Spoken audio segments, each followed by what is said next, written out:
Yeah. Yeah. I have two questions. The Yeah. first one is just a comment on destination wedding. That is, I don't know who invented that. It's so hard on the parents. It is ridiculous. I completely oppose that. Anyway, second thing. Okay. The second thing is about the Bhuta Yajna. Yeah. Okay. Plucking flowers and offering, is it not opposing to Bhuta Yajna? Yeah. So here's a question, right? Important question.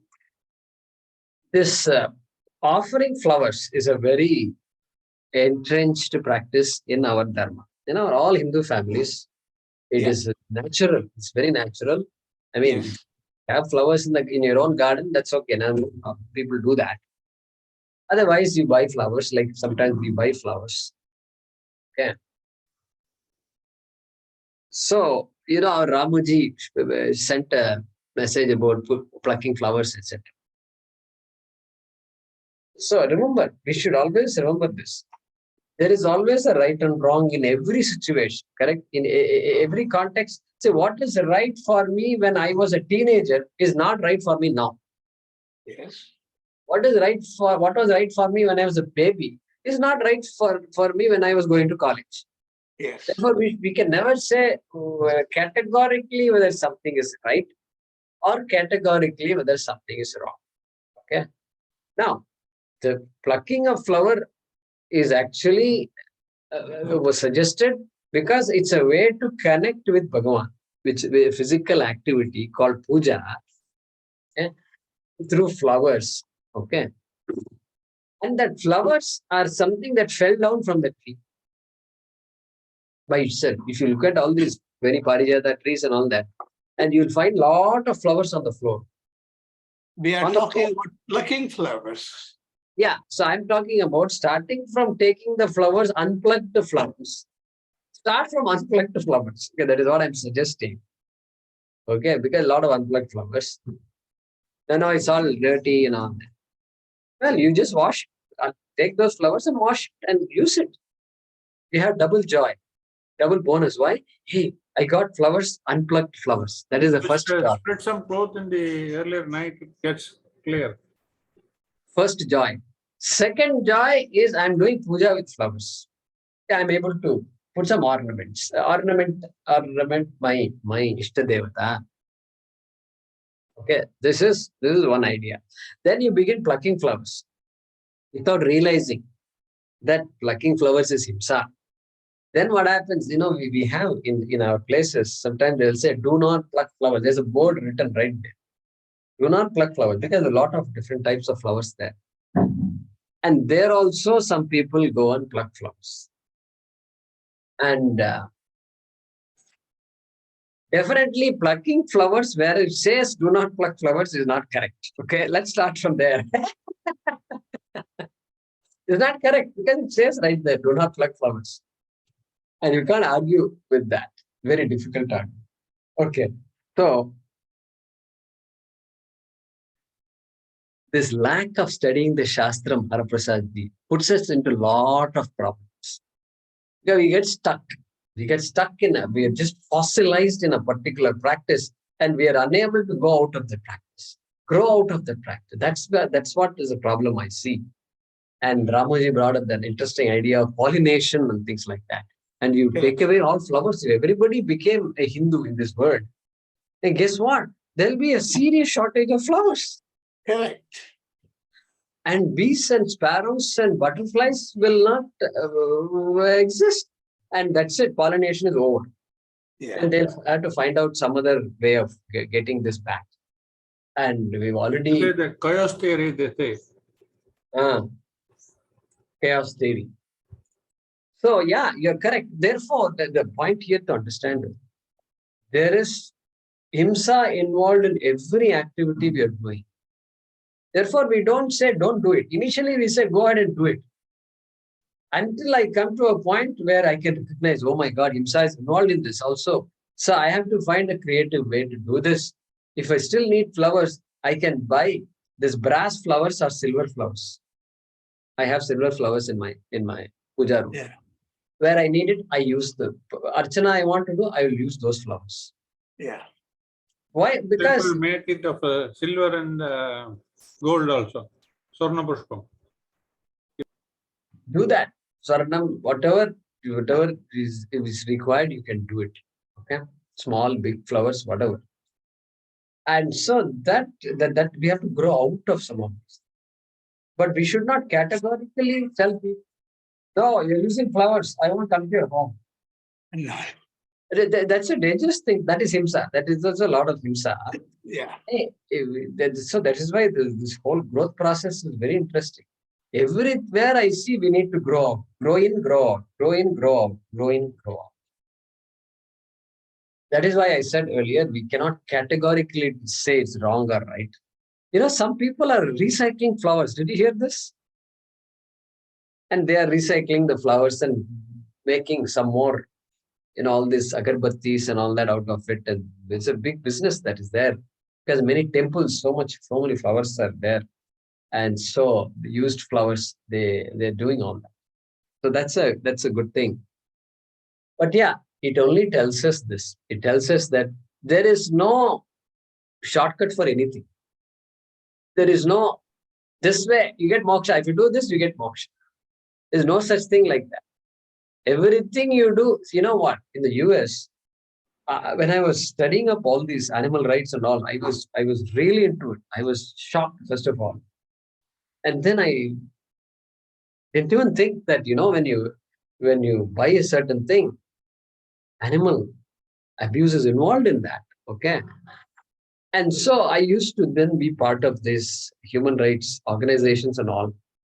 And I even became a faculty advisor of a human rights organization in a university. Okay. It's called Animal Advocates. And then, but in the process, what happened? Initially, when I was studying, we were holding some, I won't say demonstrations. It's a Midwest, and there's, Midwest is a conservative in the US conservative society, and all this fur and all that is very common. And we used to have some leaflets. We used to give out leaflets. Hey, if you buy fur, then you are killing so many mink or so many other furred animals, squirrels and all. Somebody looked at me and said, then why are you wearing leather shoes? And it struck me, oh my God, and yeah, I'm wearing leather shoes. As though leather shoes is not doing himsa or what? Where is this leather coming from? It's coming from a cow, most likely. So then I said, oh, you have to think holistically. You have to really think fully. Everything I use, I have to be careful about. So that guy taught me how to think completely. It is incomplete thinking. Half-baked thinking is of not much use. And so it forces us to be lead a very awareful life. Very awareful. We have the right to ask. To ask what? Where did this come from? Who manufactured it? Is it made in China? Is it made in a, what do you call that, sweatshop? You have the right. We have the right to ask that question and go to the truth and say, you know what, I don't feel comfortable with this. I have the right to say that, and I'm going to stay away from this. You do what you want to do, but I'm not comfortable. This is alert living. I learned this in America because, we in India also we live. Many people are there, but in America, when I went to university, suddenly it opened up so many opportunities because university, the student organizations, many, that too in a large university, you have many student organizations and they're doing all kinds of things. And you find, what is animal advocates? Then you find animal advocates, then you say, oh, all these frogs that are given in our biology lab, lizards, Guess where they're all coming from? Then you study more, because they removed frogs from these ponds, mosquito population increased. Can you believe that? Look at this ecology now. Ecology, it's all connected. Tuck, tuck, everything is connected. And so I was just, there was a point when I could connect all the dots. And I could explain so many things. And anyway, that's a big story. But that awareness is important, is what I'm saying. And today's children also, they're learning a lot in school about this environmental ecology and all that. And so, so the long answer to your question about flowers is what? I say be aware. Be aware of what you're doing. And you can grow into, do puja with flowers. And then you can also say, you know what? I'm going to do a different kind of puja from now on. You have the right to say that. And this is why I'm going to do it differently. You can do it, puja, your own way. I won't force you to do any type of puja. I will do it differently. And that's just growing out of that. But yeah, all ashrams, all temples, flowers will be used. We can compensate for it by growing some flower plants. Okay. That's one way to compensate. We have to compensate. Find ways of compensating also. Because everything is not in our control. Therefore, you have to compensate, constantly compensate. So, okay. Any other thoughts, Prasad, if you have, please share about this. It is very, very difficult to say which one is right, which one is wrong. I can't do that, because one can argue in both ways. Yeah. So there is no categorical answer. That's what I'm saying. Yes. Yeah. And if you can do something without hurting the environment, then that's fine. If you have your own garden and there are flowers falling from that plant, there's nothing wrong. Yeah. Yeah. You just use it. There's not that's a different category now. Yeah. And you can even give flowers to your neighbors also. Okay. Yeah. Today there's been too many flowers, and please use it. You can do that. So therefore, it has to be interpreted. Dharma always has to be interpreted. So here also we do the same. But we shouldn't enter a temple and say, no, you should not use flowers because you're king. That would not be a correct statement. Yeah. Yeah. Yeah. Yeah. Mahesh, go ahead.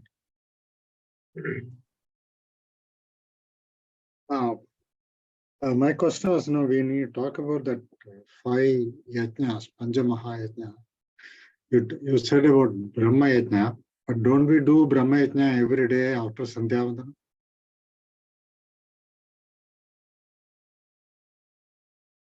So yeah, that is Brahma Yajna.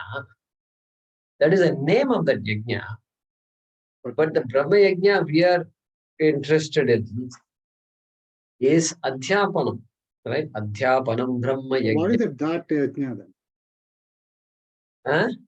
What is that Yajna? The Brahma Yajna we do after Sandhyavandana. That Yajna is, I forgot the mantras and all that there, but it's called Brahma Yajna. It's a ritual. Yes. That acknowledges that the Veda. With Tarpanam and all. Tarpanam and all comes there. Yeah. So it's a Brahma Yajna. It may also could come under the category of Deva Yajna. Okay, because Devatas are invoked there also. I have to see why they call it Brahma Yajna. I need to look into that more. So that Brahma Yajna, it's a very important thing in the life of a person who is initiated into the Vedic life. Yeah, for many years after Upanayana, I did not know about it. But few years ago, one of the Vadyar told me, no, you should do Brahma Yajna. So every day, because even for Upakarma, they will say, after that, please do your Brahma Yajna and before we start the Upakarma. Actually. So Correct. I don't know whether that has any relation to the Brahma Yajna we are talking. So again, Vedic society is full of rituals, and a ritual is meant for us to appreciate the essence eventually. Okay? So I do Brahma Yajna, but I don't stop Brahma Yajna with that ritual. I have to do the Adhyayanam and Adhyapanam. That is what our Prabhuji's work, that Kanchi Mahapariva said, that you want to offer flowers, you offer ahimsa. Ahimsa, offer your ahimsa to Bhagavan. Like that it said. First one was ahimsa, right? And Indriya, Nigraha, Dama, Shama, etc. Everything is there. Everything Ahimsa is a pradhamam pushpam. ahimsa pradhamam pushpam. Indriya. So therefore, what is Swamiji is trying to tell us? He's trying to tell us, go beyond this flower. Okay, you forget everything Shastram says, and then you say, I keep wanting to offer flowers. It sounds as though I am stuck. I don't understand that offering these flowers is a sadhanam for something bigger. And amanitvam, adambitvam, ahimsa, kshanti, arjavam, acharya, upashanam, shaucham, stairyam, atma vinigraha. So many values are there. I need to do a self-assessment. And so back to your question. Brahma 50 Yajna. values of a jnani. Correct. 15th chapter, 13th chapter, next chapter it's going to come. 13th chapter. Yeah. Oh, yeah, that is called Brahma Yajna. I need to find out why it's called Brahma Yajna. I'd like to know that. Yeah, because I asked this question, what is it? And he could not fully explain. He just said, oh, we do, but I mean, not to my this thing, but that I know it is being done. I know every year, at least in Upakarma, they say that. Yeah, I will find out. At least in Samaveda, I don't know about Yajurveda. It is there in all Veda, Brahma Yajna. And I will find out. I'll find out. And my other comment rather was, interesting discussion about flower and all. I don't know. I think we have to worry too bigger things before we get down to flower level. We do so many ahimsa things, every way of like, we talk about flower, but if you walk on the street, you may be killing so many insects, so many ants, so many things. That doesn't mean I don't walk on the street, right? So, like for example, in Delhi, I know there are a lot of pure Jain people used to be there. They always cover their nose and mouth, and they sweep before they walk with a broom, so that nothing is killed and nothing is broke. You don't breathe any insects into your by accident. So people do, but I'm saying is, in my opinion, at least, flower is much lower, and we have bigger things to worry about. Yeah, correct. Pratamamoksha is also somewhat part of it. Yeah, because all these things, yeah, I mean, you can buy flower, people buy flower, at least in US, there are only few months you can grow flowers, so to speak. Come September, October, flower is all gone. So yeah, the point is well taken, which is that, you use electricity, that is himsa involved there. Okay. And there are habitats being destroyed by creation of electricity. So we need to be cautious about that. You take a flight from A to B, right there is an environmental pollution and whatnot. Okay. I know. Refrigerators, ACs. So like this, every app. See, when I was in middle school or elementary school in Kerala, that was the big craze at that time for frog, what you are talking about. And a lot of people used to go into the paddy fields and put Petromax lamp in the middle so that a lot of mosquitoes will come. And when the frogs came, they catch all the frogs. And what they do is they chop off the legs. Only legs are exported. Body is thrown away. And I myself know there is an exponential increase in mosquito population from my elementary school to middle school. But now that problem is more or less solved because most of the paddy fields are gone. Houses are built. So there's nothing to, there's no, you can't even mosquitoes.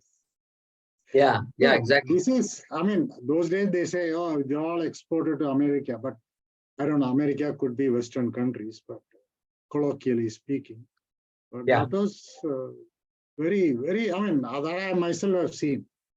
You can see in the evening if you walk, people walking around with Petromax just for this purpose.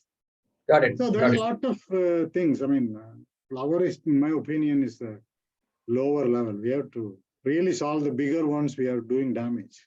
Yeah, fair enough. And still, it doesn't stop us from discussing flowers. Sure. Yeah, so fair enough. Big things are there. Put things in perspective.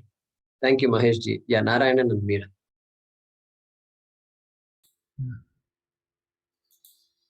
Namaste, Guruji. This is regarding Deva Yajna. Similar question, like lot of milk used and, for Abhishekam, all that every year there is a controversy, right? That people don't understand. So is there something more to it? Here also we apply moderation because there are so many people whose sentiments are very much attached to it. And if we keep increasing the about Sanatana Dharma and Abhishekams justified, then won't this also cross the limit? Every year it keeps increasing usage of milk. And is there something else, some other meaning attached to it, like why we do this Deva Yajna? Actually, whether it has some significance, do we really give this for the Devatas? Do they consume it? Is there some other meaning to it, or it is just for us, our awareness to to be more giving and to spread it more towards external and add the devatas into our thought processes? It is both. It's both. Because that act of saying Indraya Swaha Idam na Mama, okay, essentially says, okay, this belongs to you. Even though it is just a statement, this belongs to Varuna, this belongs to Agni. Agni is called Habya Vahana. Okay, so all the cosmic forces are embodied or personified by these names, Varuna, etc. So Varuna is not a fictitious entity for us. It's a real entity. The real Varuna is real. Indra is real. Agni is real. Okay, all these are real devatas for us. And if they're all devatas are real, then all the things we do must be real. Okay, must be real. And the way to access that devata is through these homas. Through this homas. Shruti is the pramanam for that. Shruti is the pramanam for that. You can't figure out how this happens, you can't figure out. How that connection happens, you can't figure out. But the Shruti is the pramanam for that. Therefore, that is one aspect. So that aspect is important. Second aspect, of course, is we become aware of this connection. We become aware of this connection that today that people are discovering, that environment, ecology, whatever we do is impacting. And what is it? They say eco-friendly and all this, use these words, eco-friendly.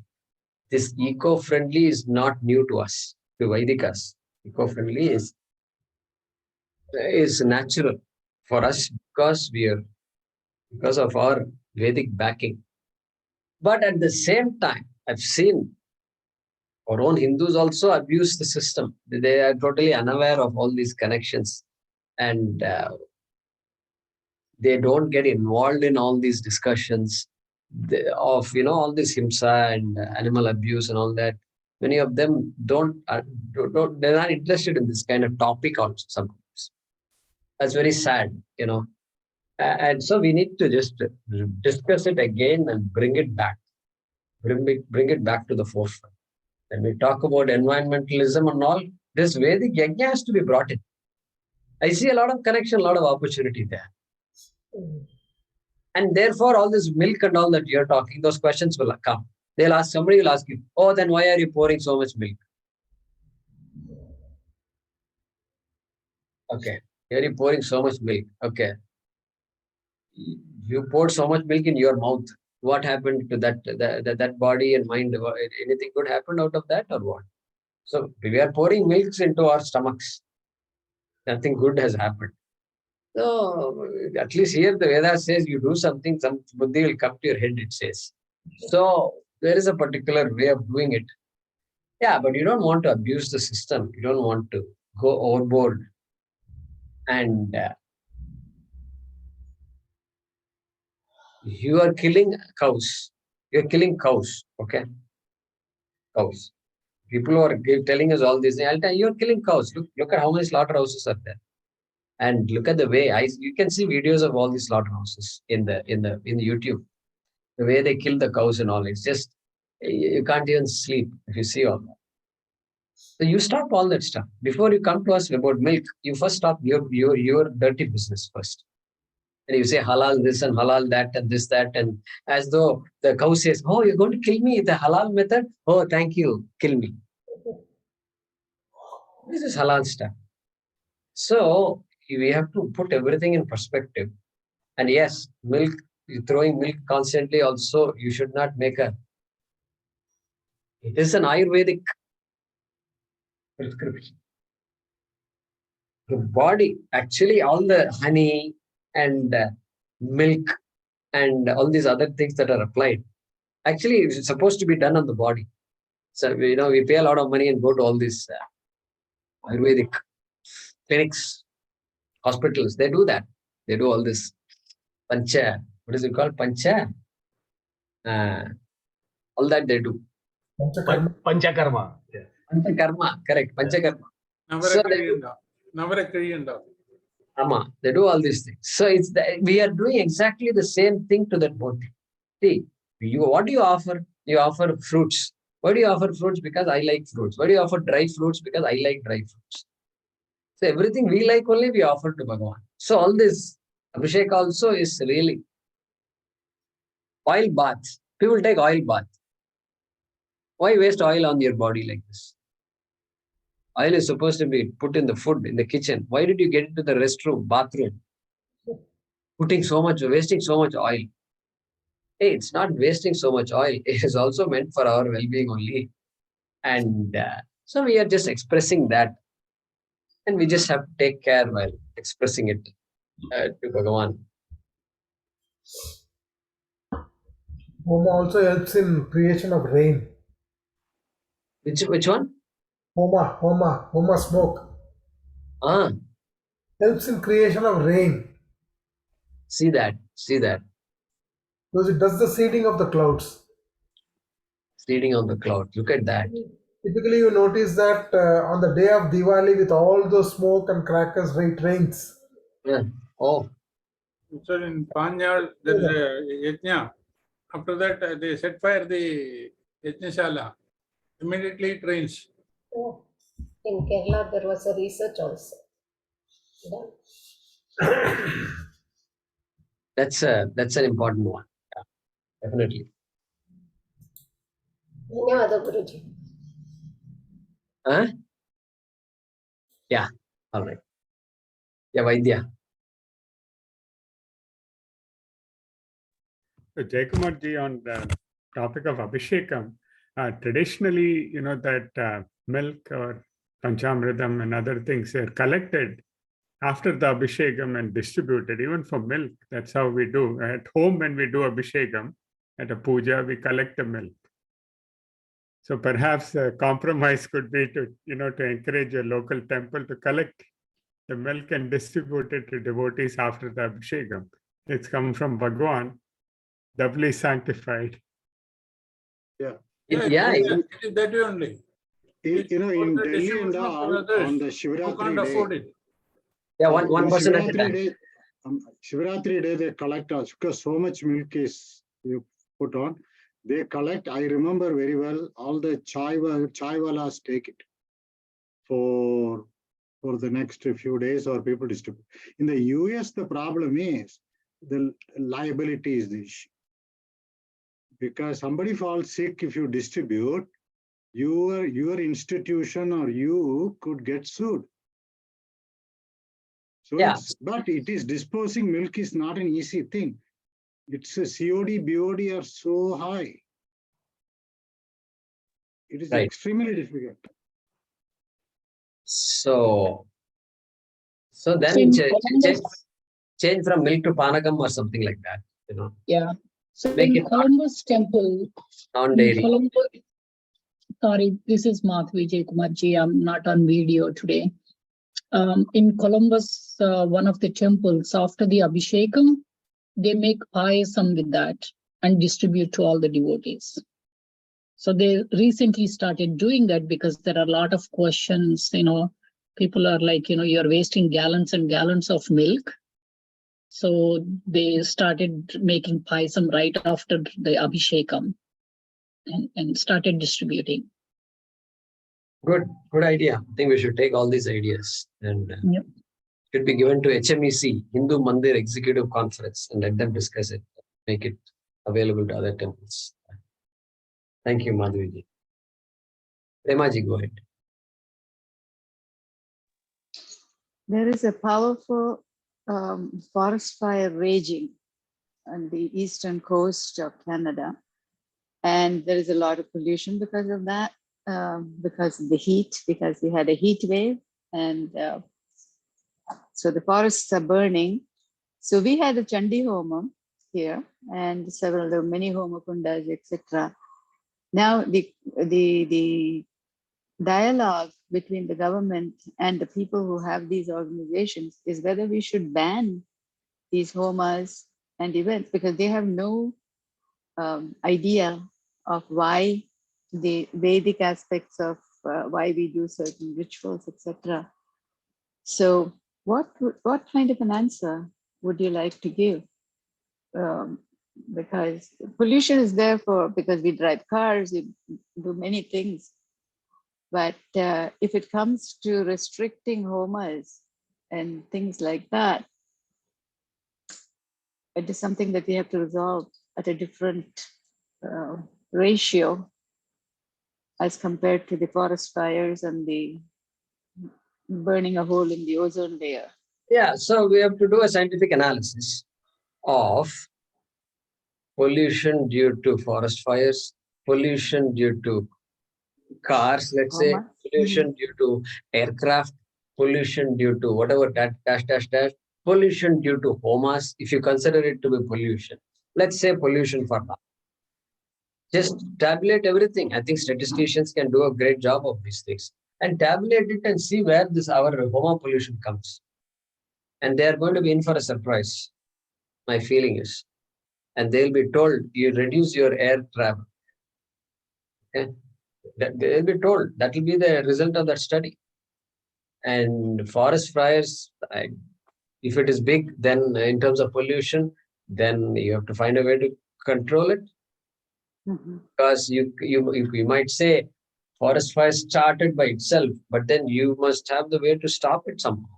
With so much technology out there, what are you doing? Why are you not able to stop it? So these questions will come. So my guess is, if they say we have to ban Chandi Homa, the Hindu organization should band together and have a dialogue on that topic and bring all the aspects of Homa, etc. and bring the topic. Okay, if you think we don't think it's pollution, but if you think it's pollution, then let's quantify that pollution. Let's quantify that pollution.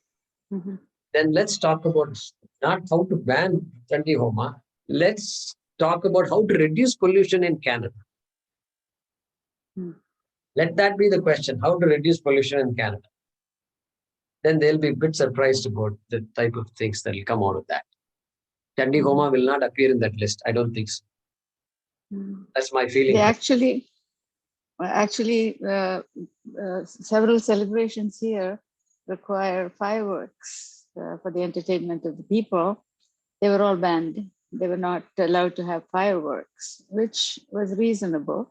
But when it came to these homas and things like that, there is not much understanding as to the benefits of the homas. So how do we educate, or how do we even start that dialogue? Because it's not part of their curriculum. It's just our belief according to them. It's they're giving us freedom to worship, but it is not part of their agenda to have homas, etc. So that was food for thought for me, and I was wondering how you would resolve it. No, I think it's a discussion that Hindu organizations should have. Okay. Like the HMEC, Hindu Mandir Executive Conference. It is the Pan-American Canada organization that is a pan-temple organization, right? Pan-American Mandir organization. So if they are concerned about this, then they should put together a team, and they have the clout to work with the Congress people, right, in Canada and America. And that kind of PR, we have to do that PR. We have to educate ourselves in the process. That HMEC has to educate themselves first. What is Homa? What is the purpose of Homa, right? And what are the tangible benefits, intangible benefits, and pollution means what? What kind of gases are coming out of these Homas?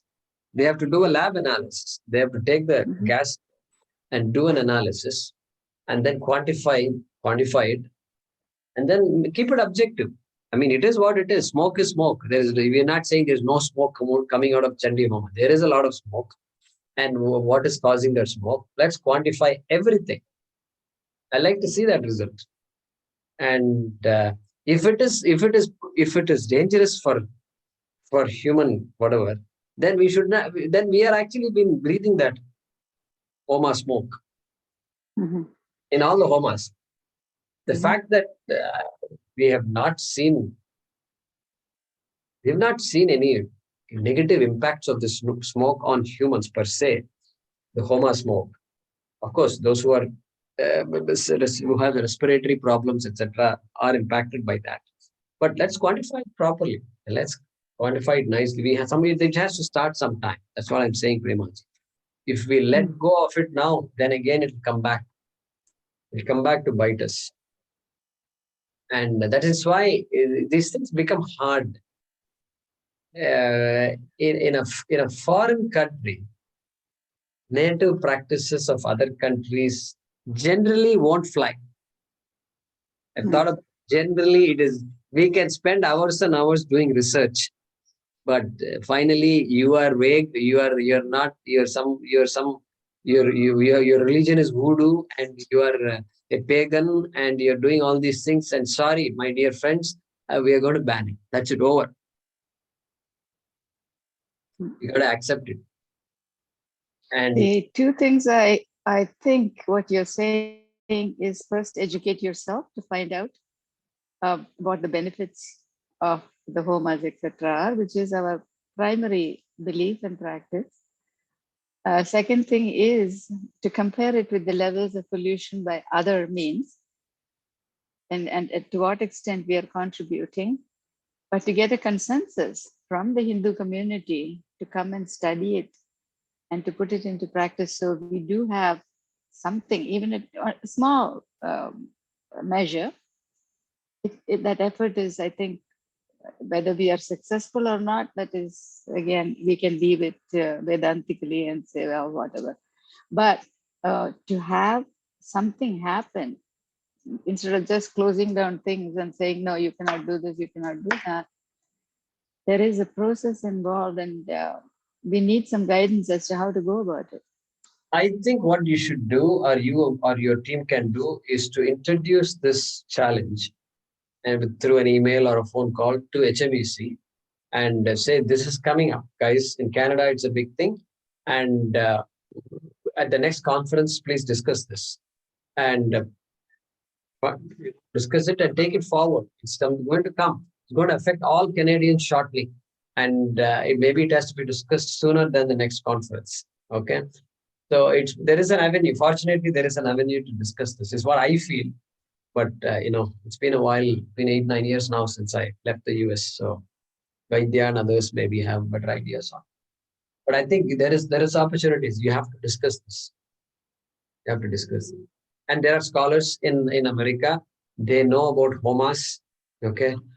Jaluri and so many other people are there. They're scholars who are knowledgeable. I'll bring those scholars into a forum and then do all these separate, and you'll get some good output out of that. I feel it's doable.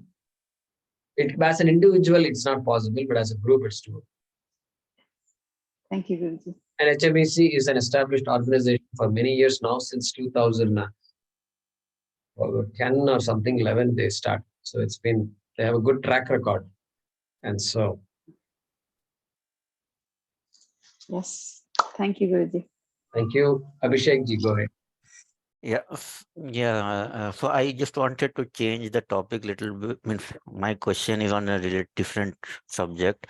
So this Gita, which is Anushtup Chandas, 8-8, this thing, but like the third shloka of this chapter, like Tvek Sharam. So the 8th is coming in half, correct? Like Te Tvaksharam Nirdeshyam. Then it breaks and then it starts Mavyaktam. So it is Avyaktam. So how do we pronounce it? We should continue Tvaksharam Nirdesham Vyaktam Parupasate in the chanting, or we should do the Anvaya and say Avyak, break, and then Avyaktam Parupasate. What's the general convention? So, welcome to Sanskritam. Yeah. That's my first response to your question. Welcome to Sanskritam. So this is not like Hindi, right? And so there's a subtlety in Sanskritam which you don't find in Hindi, and that is what? So, for example, let's look at this example that you quoted. Ye tu aksharam anirdesham. Ye tvaksharam anirdesham. Ye tvaksharam anirdesham. 8 syllables, correct? Yeah. 8 syllables. Okay. So we stopped exactly at that. Anirdeshyam.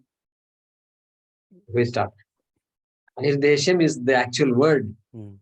And we stopped at that word. So we are not splitting anything.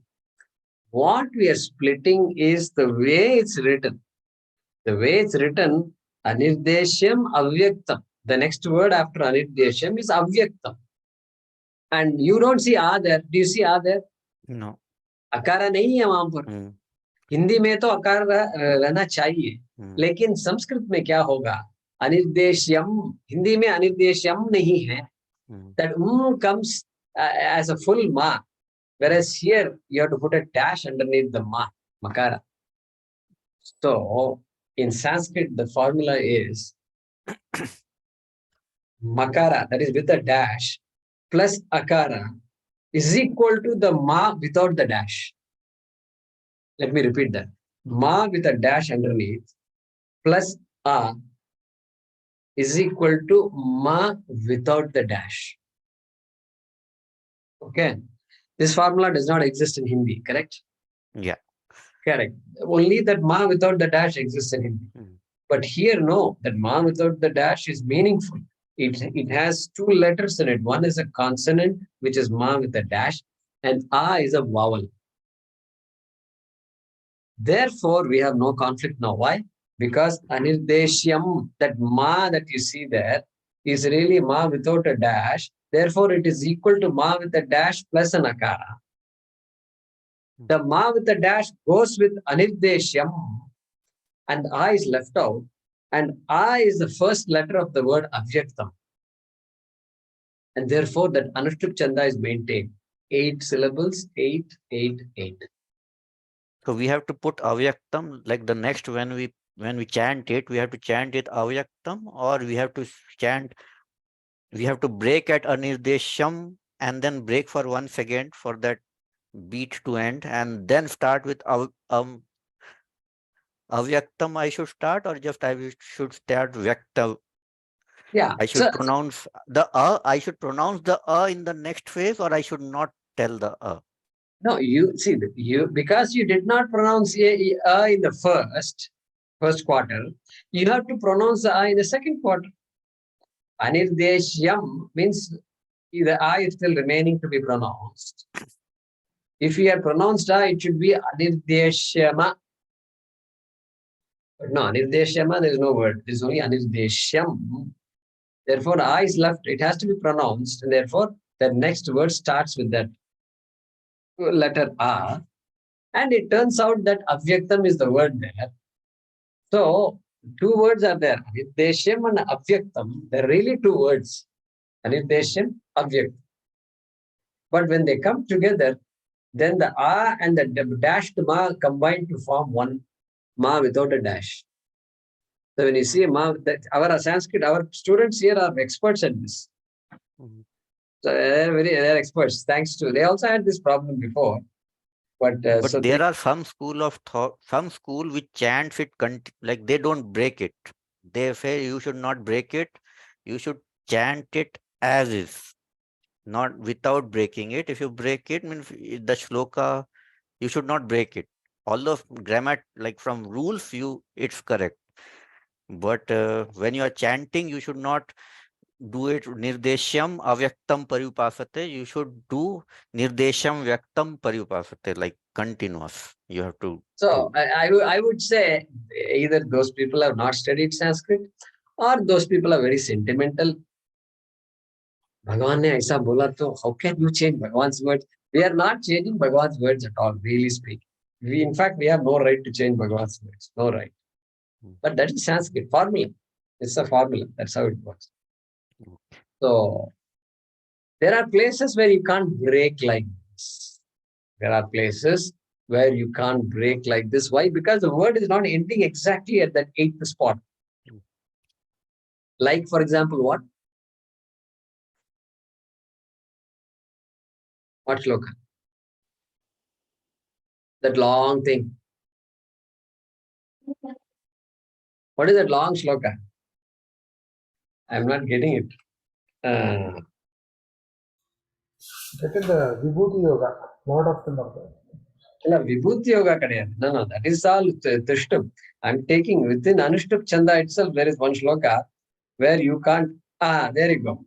Okay, 9. So 6.9. Look at that. Okay. Suhran mitraryudasina madhyastadveshya bandhushu. So all 16 have to be said there because at the 8th point, the word is still continuing, has not stopped. The word is still continuing. So you can't stop. You can't cut. Because if you cut, you are actually chopping a word itself. This is not correct. I hope I'm somewhat clear. Huh? Suhran mitraryudasina madhyastadveshya bandhusu. Like that, there is one shloka where we chant it completely because you can't stop. You can't cut it in. So Abhishek, go ahead, introduce yourself. He attended, I think, my Kharagpur talk, a couple of weeks ago. And then he wanted to study. He's had some background. He's been spiritual and you live in Bangalore, correct? Yeah. Yes. Uluru. And tell us more about yourself. Yeah. So as Jaykumar ji told that I attended his talk in IIT Kharagpur. I actually passed out from IIT Kharagpur, did dual degree 5-year integrated course in Kharagpur, passed out in 2007, and I joined General Electric from campus placement. There I worked in turbine division and jet engine division till about 2014, 7 years. And then in 2014, I joined Applied Materials. So you might have heard Modi ji went to US now, and there was a big announcement of semiconductor, like Applied Materials and India setting up like $500 million investment in India. So I'm actually a big part of that. I am like we are building semiconductor fabrication tools. We are trying to bring all the semiconductor manufacturing in India. I run a team of about 70 electrical, mechanical, software, integrated process engineering. We are into the chip manufacturing domain. And we are trying to build a lab, like a campus here in India, trying to upskill people, and it's a very skilled specific job. And my division actually is called ICAPS division, which is IoT, Communication, Automotive, Power and Sensors division.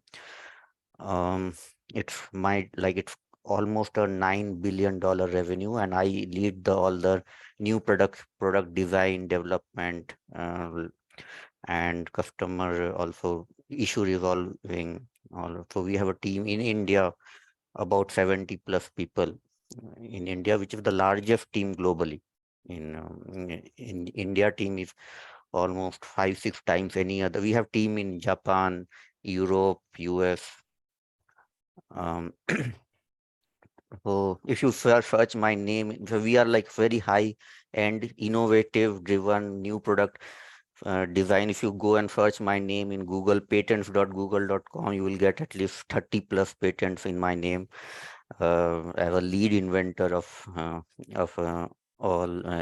So we are kind of a very research oriented new product development team in India. And now we are trying to go into the practical aspects, trying to set up a fab in India and running chips. And so that's all was Modi's kind of announcement in US. So we have been working on that for our past 2 years almost now on that. Some lot of background work and all that happened there. Very good. Very good. We are so proud of Modi ji's leadership in this area, and we understand that chip manufacturing requires a lot of highly sophisticated technology, and you can't simply overnight come up with that. Yeah. And so we are so happy that you are involved in this through Applied Materials. And Yeah. I had a lot of friends who worked in Applied Materials. There was a Austin, right? Austin is where you have a company, one of the labs. Yes, yes. California also there's Yeah, Austin is our kind of manufacturing plant. There we make those equipment to ship to the customer. One of the manufacturing plants. There are in Singapore, Taiwan, there are manufacturing plants. And in US, that manufacturing assembly and equipment building is in Austin. Austin, I see. So you will be shipping those equipment to India. Yes, so we will be shipping those, and then we will be running. Now, those are tools, then we will be using them to run process and build the chips. And, Okay. yeah. Even in the US, somewhere they are starting a huge lab or labs, right? Thanks to this China thing. Is that correct? So, In US, yes, in Arizona. Arizona, correct. Yeah. Okay. Yeah, so it's basically to compensate for all the things that China was doing, right? yes, it would be difficult. It's not very easy to build fab. One fab is billions of dollars of investment. It's not a small investment. It requires skilled people to operate. It's a very skill specific, highly skilled people are required. Infrastructure is required. Vendor, like local ecosystem. It's not a very easy thing. Like it, even to start building a lab, it takes, and finish it, it takes 3 years to build one fully functional lab. It's not a very small. That's why there are so few people, and that's why China has been also leading, because their government has invested lot. They have the money, correct? They have lot. It requires billions and billions of dollars of investment. It's not a. Plus, there is environmental impact also. It's not necessarily a good thing to have a fab in a country. It drains the country's this environmental, huge amount of water, electricity, pollution. Those chip manufacturing is toxic gases which are used for the manufacturing. Safety is very critical. You have to ensure your employees are safe. It's not it's not like car manufacturing. It's a very highly skilled, highly technical, and with billions of dollars of investment. Very interesting.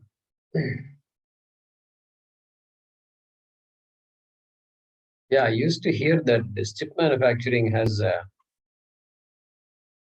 So these two, correct? Chip manufacturing and jet engine. These are very highly like India has almost all the manufacturing, but these two manufacturing, even we have tried, we have invested in ASM, India Wave Semiconductor, plus jet engine also, there are 20 years long program, but still because of its nature of highly technical specific domain, it's very difficult to build that ecosystem.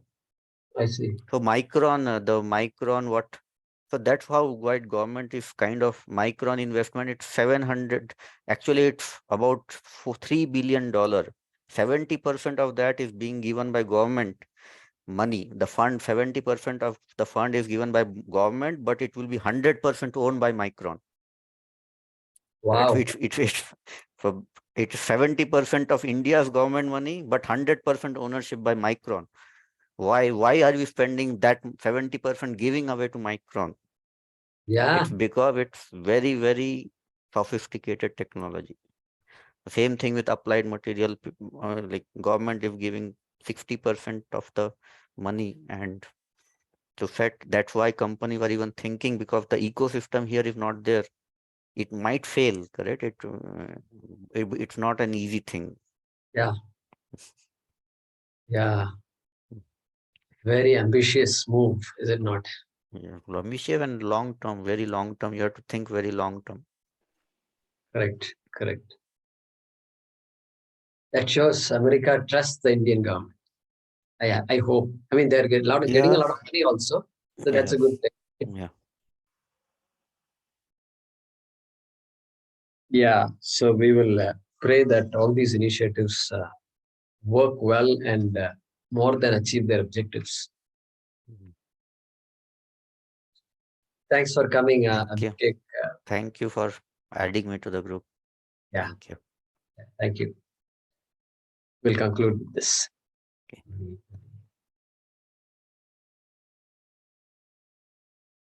Om Namo Bhagavate Vasudevaya Dhanvantaraye Amrita Kalasahastaya Sarvamaya Vinashanaya Trailokyanataya Shri Mahavishnave Namaha.